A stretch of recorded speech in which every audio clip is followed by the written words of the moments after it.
Apa kabar pemirsa? Kita berjumpa dalam Warta Parlemen. Informasi aktual seputar parlemen bersama saya Yusli Hayanti.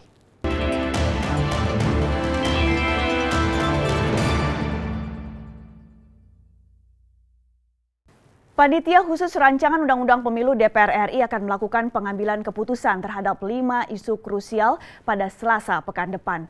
Kelima isu krusial tersebut adalah ambang batas parlemen atau parliamentary threshold, ambang batas partai mengajukan calon presiden atau presidensial threshold, sistem pemilu, alokasi kursi per daerah pemilihan, dan konversi suara menjadi kursi.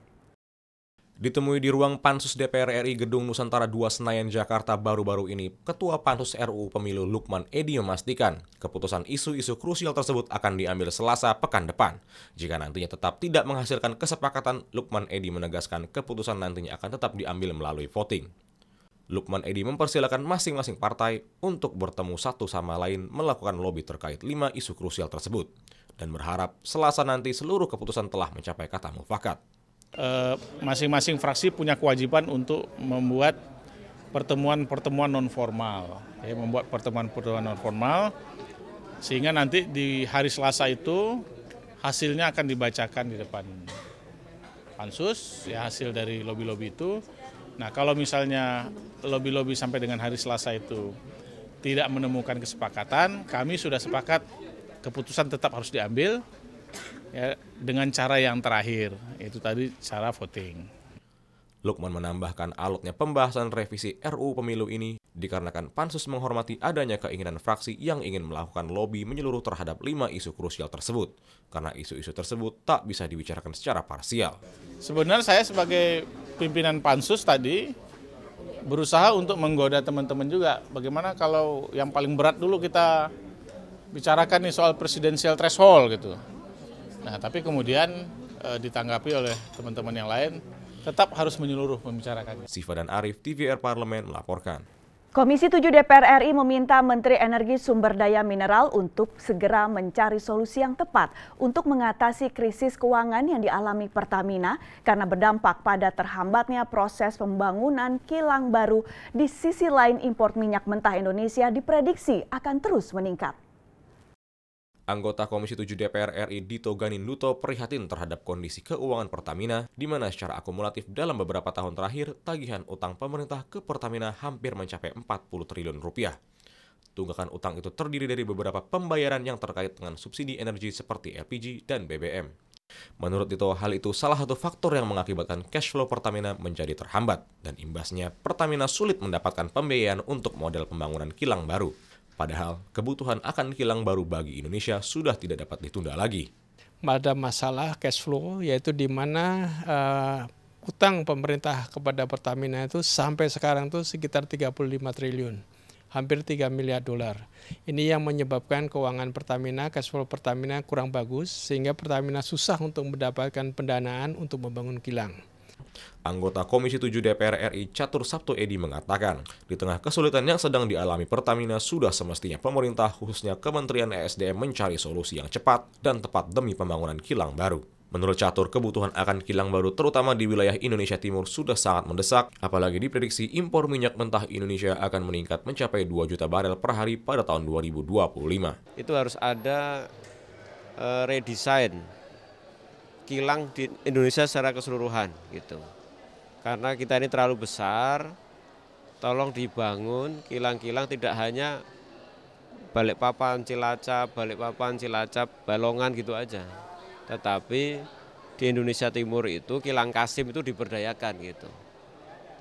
Yang sekarang hanya sekitar di bawah sekitar 8.000, itu paling tidak ya dinaikkanlah 25.000 atau bahkan sampai 50.000. Nur Fuad dan Mario, TVR Parlemen melaporkan. Komisi 4 DPR RI mengapresiasi kinerja pemerintah dalam menstabilkan harga di bulan Ramadan karena berhasil menekan gejolak harga di pasar. Komisi 4 meminta agar di samping menjaga stabilitas harga, pemerintah harus memperhatikan nasib petani yang merugi akibat harga beli yang jauh di bawah harga normal.